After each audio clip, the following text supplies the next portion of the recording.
This is turn 4 in Somali Pirates from Modern War Magazine number 3. And on turn 4, the coalition decides to extend the game, and they have to spend 4 net war points to do this. And the Somali Pirates have the initiative. And so they decide to go first, which is interesting because they want to go first. And when the coalition won initiative, they wanted Somalia to go first too. So both sides mobilize forces. The pirates raise a number of forces that are dispersed all through the area. And the coalition spends 20 net war points, which is fairly expensive, to mobilize NATO.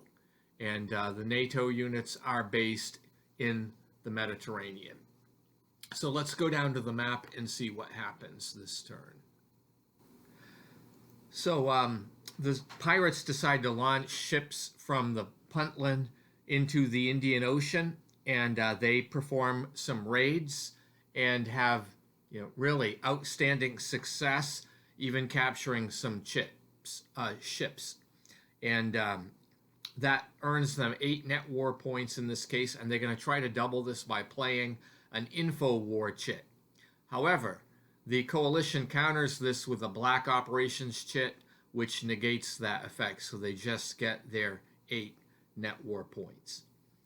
Next, the Puntland warlord decides to lead his forces into a terrorist attack against the United States Naval Force Africa in the port at Garakad. And you can see that also depicted in the picture here.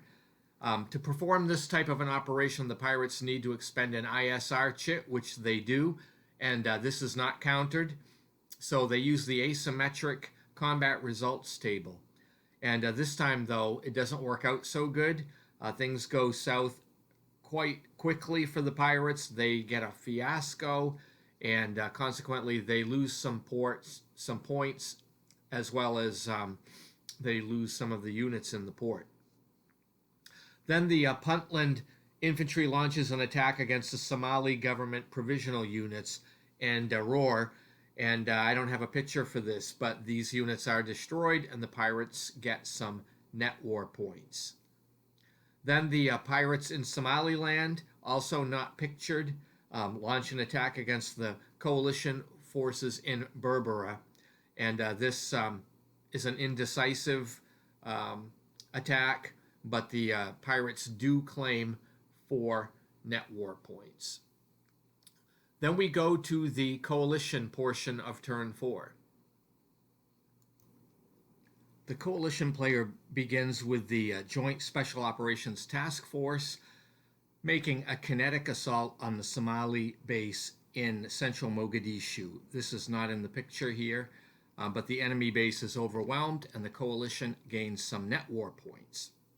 They play an info war chit, which is used to double the point loss. Then a second operation is performed by the Joint Special Operations Task Force against the pirate forces in DA.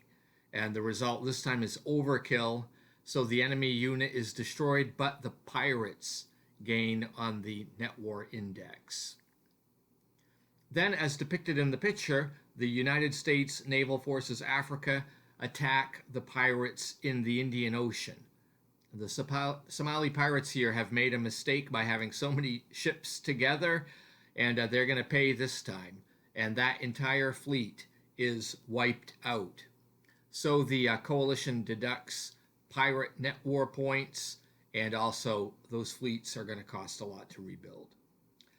The carrier aircraft also fly a mission against the Somali based in Ile, and the United States Africa Command manages to destroy a pirate base. These are not pictured, but the overkill result kind of neutralizes the overall net war effects here.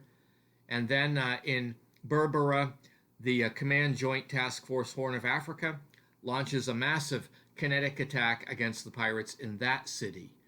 And the enemy happens to have a warlord present there to enhance his troops. Nevertheless, the coalition wins and destroys much of the pirate force here. But the overkill result is going to give the pirates a little bit of morale point. So the turn is going to end with the coalition leading with 99 net war points to the pirates having 79. Stay tuned if you want to see what happens on turn 5, and thanks for watching.